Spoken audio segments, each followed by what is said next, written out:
It started on a Thursday, not an apocalyptic Monday, not a spooky Friday the 13th. Nope, it was a regular boring Thursday. Janet was out watering her garden in Des Moines when a spaceship the size of a waffle iron crash-landed in her backyard. The ship was chrome, dented, and smelled vaguely like hot dog water.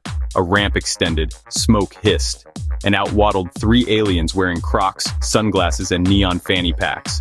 What in the... Janet dropped her watering can. The tallest of the three, an alien shaped like a melted eggplant with glittering purple skin, threw up two peace signs and shouted, "Earth, baby, let's rage."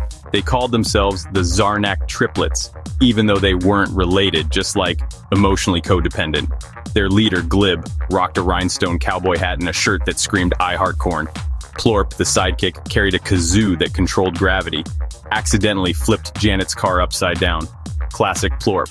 The third, Zeep, was live streaming the whole thing on a space app called Zarnak, tagging everything with #EarthCringe. The Zarnak Triplets didn't want to conquer Earth, they just wanted to party. By Friday morning, Des Moines was unrecognizable. Every highway? Now a slip and slide made of sentient jelly. Cows floated 30 feet in the air, mooing as they drifted over neighborhoods. Traffic lights sang jazz instead of changing colors, and the local McDonald's? Yeah, now a teleportation hub. Except it only sent you to Cleveland and back. President Hernandez got the news during breakfast. "We have aliens in Iowa," her advisor said, nearly choking on a Pop-Tart.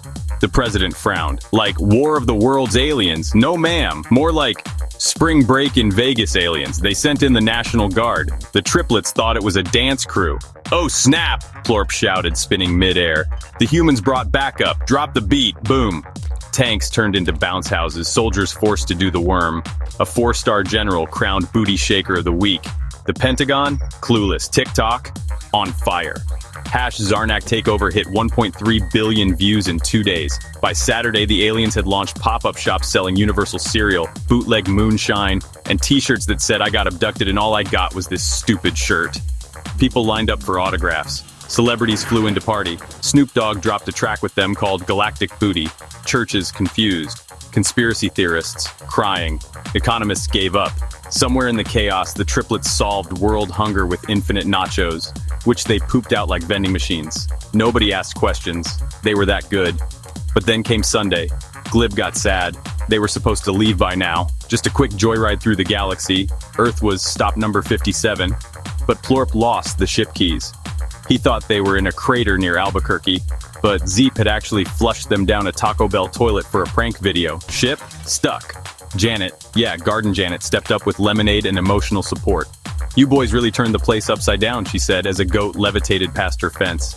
"We just wanted Earth to know joy," Glib sniffled, polishing his cowboy hat. Eventually, Elon Musk showed up, offering to build a new ship using recycled Teslas and leftover Twitter servers. The aliens agreed, but only if it had surround sound and a nacho dispenser. 4 hours later, launch time. Broadcast live. The Zarnak Triplets boarded their makeshift ship.